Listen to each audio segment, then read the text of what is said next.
Hello, this is Chef John from foodwishes.com with Black and Blue Steak Burger.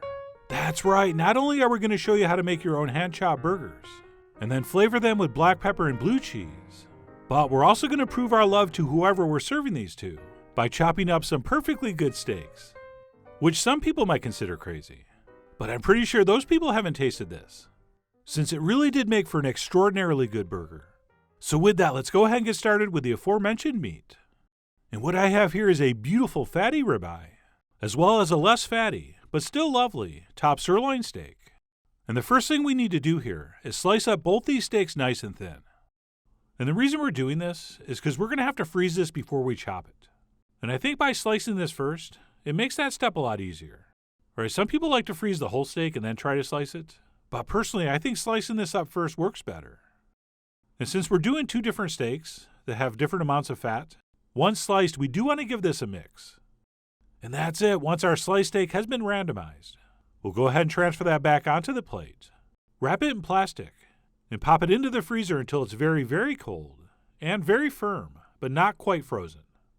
All right, let's say half frozen. And speaking of half frozen, we probably also want to pop a couple ounces of blue cheese in the freezer because it will be a lot easier to crumble. Okay, if you try to break this stuff up when it's too warm, you're going to have more in your fingers than you do in your burgers. So make sure that is very cold as well. And then what we'll do once we think it's ready is pull our partially frozen steak out of the freezer and proceed to give it the old choppa-choppa. And for that, any big old sharp knife will do. But if you have one, a cleaver like this works the best. And please be very, very careful if you try to do this with one hand, especially when you first start. Because what will happen is larger pieces will sort of fall away from the pile, and you will reflexively reach for those with your free hand. And long story short, probably chop off a fingertip. So what is a much safer technique is to place your free hand on top of the knife or cleaver, so that there's zero chance of cutting it. Plus, by using two hands, you can cut through this stuff even easier. So that's how we should probably do it, at least until we have everything in nice small pieces. Then if we want, we can switch to one hand to finish it off. Oh, and if you're wondering why we're going through all this trouble, and not just buying ground meat, is because the stuff from the store is almost always overworked and overground, which can make for a very tough burger. So by taking a few extra minutes and doing it this way, the texture is going to be much better. Not to mention, we're using steaks, and who knows what kind of mystery meat they're grinding up. All right, that's why they don't let anyone watch. But anyway, what we'll do once we have that chopped to resemble coarsely ground meat is stop and crumble in a couple ounces of partially frozen blue cheese. At which point we'll use our cleaver to kind of fold everything together, and then give it one last quick chop until we feel like that cheese is fairly evenly mixed in. And usually when people talk about a blue cheese burger, they're either stuffing the cheese in the center or they're just topping the burger with the cheese. But by actually chopping it into the meat like this, something fairly magical is going to happen when we fry these, as you're about to see. And that's it. Once our chopped meat has been cheesed, we can go ahead and portion that up and start cooking. Or what I'm going to do, portion them up using some damp hands, of course, and then wrap them and pop them in the fridge until we're ready to eat. And as usual, the plastic makes it really easy to flatten these out. And because I started with about 1.5 pounds of steak, I ended up with 3 big, beautiful burgers. So we have one for you, one for me, and one for we. And that's it. We'll pop those in the fridge until we're ready for final production. At which point we'll pull one out and press it down to as thin as we want. And I generally like a less wide, thicker burger. But for this black and blue steak burger, I'm actually going to press it out fairly thin.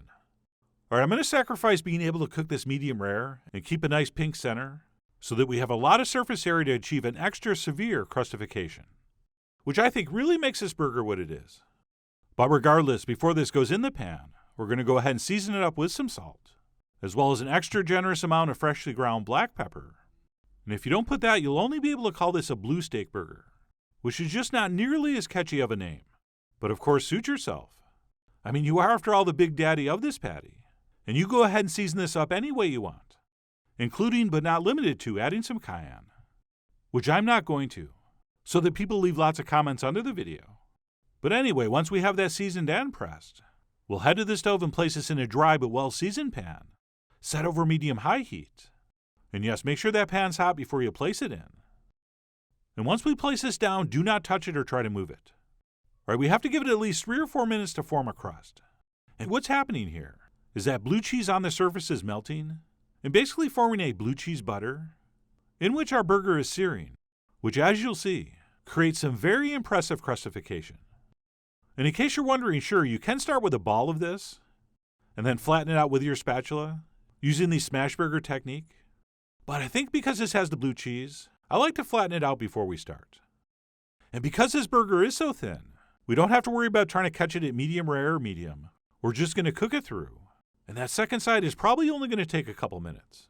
And as soon as it stops feeling mushy and kind of springs back, it's probably done. Which mine was. So we'll go ahead and pull that off and transfer it onto a toasted sesame bun that has been swiped with some mayo. And of course these are homemade, so we can get the exact size we want and thickness. Alright, a thin burger needs a thin fast food style bun. And then the only garnish I'm going to do here is some pickled red onions, plus just a little extra crumble of blue cheese. And this is one of those things that you look at and you think, that needs something else. But then you bite into it and you realize, that did not need anything else.